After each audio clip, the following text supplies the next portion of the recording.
my name is Leslie, and yes, I finally have a bookshelf.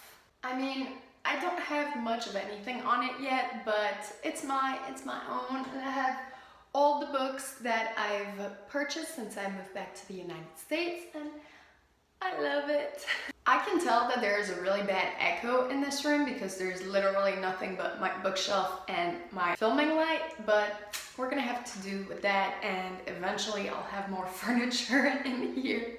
And before we get started with today's review, I wanted to do a real quick shout out to my friend Anna, who makes the most beautiful bookmarks as well as the most beautiful prints. Check this out. Like, she made this. How pretty is this? And I've known Anna since high school, and I never knew that she was such an artist. Can't wait to have a frame to put it in and put it on my wall. I'll leave Anna's Etsy account in the description below, and just give her website a quick look. So moving on with today's actual purpose of this video. I finished reading The Unexpected Everything by Morgan Matson, and it was fantastic. So if you've been following me for a little bit, you know that Save the Date by Morgan Matson has become my favorite contemporary of 2018. And so I had never read any other books of hers, and I just needed to pick up another one to know whether or not she was my favorite contemporary author. And this book did not disappoint. And can I just say that Morgan Matson's covers may very well be my favorite ones ever. There are dogs, and they're just so cute. You try to find it. Look how cute this is. I love it. I love dogs, and so these are gorgeous to me. But on with the review. So the story follows a 17-year-old girl named Andy, whose mother passed away 5 years ago, and whose father is a congressman who is completely estranged to his daughter. He is more focused on his career than his family life.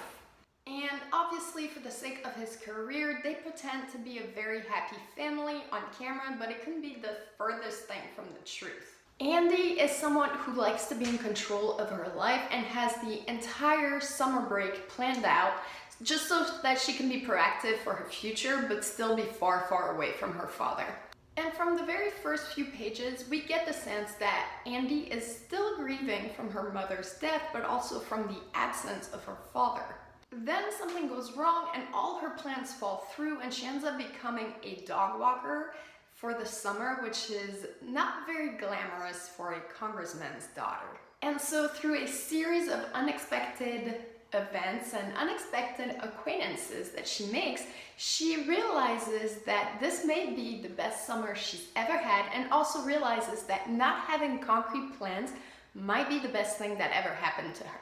I really enjoyed this book, not as much as Save the Date, which I had given Save the Date a 5 out of 5 stars. This one I'm giving a 4 out of 5 stars. It's really well done. It was light and fluffy with a smidge of seriousness underneath it all concerning grief and neglect, and even mental breakdowns. It was a deliciously awkward teenager romance which made me miss those days. A good story about grief and having to rebuild a father-daughter relationship. And this is not a spoiler because it's very obvious from the get-go that it's gonna happen, but at some point shit hits the fan and she lets her father have it about how bad of a father he's been to her, and it was such a powerful scene, and it was my favorite one. I just love what came out of it. This book gave me the Notebook feelings, but not the heartbreakingly sad romance part of it, just the fun-filled summer with good friends and having just so much fun.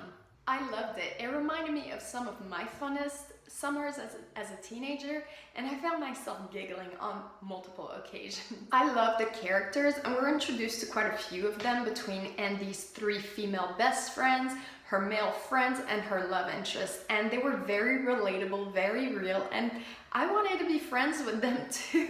What I did not like too much, and why I gave it a 4 out of 5, is because up until the fight scene with her dad, the story was a little slow, and not boring, but it was on the slower side. I also felt like because there are so many characters that it was too many descriptions too fast. Like, you're introduced to the characters, you get their physical descriptions, And it was so many that it was kind of hard for me to keep track of who's who and who looks like what, and I just kept forgetting. I think it would have been better if we found out a bit more little by little as the book came along, instead of learning about their physical aspects all at once. I had so much fun reading this, and it's not a masterpiece novel. Like, go into this just wanting to have a good time and being entertained, and that's exactly what it was for me. So I love Morgan Matson. I will continue to read her books, and I recommend that you pick this one because also there is like a one single line crossover with Save the Date, which was pretty sweet to realize that this took place at the same exact time as Save the Date. So yeah, that is all for today's review. I hope you liked it. If you did, please make sure to give this video a thumbs up. If you haven't subscribed before, please do so as well. And I upload videos every Tuesdays, Thursdays, and Saturdays, and I will catch you guys in my next one.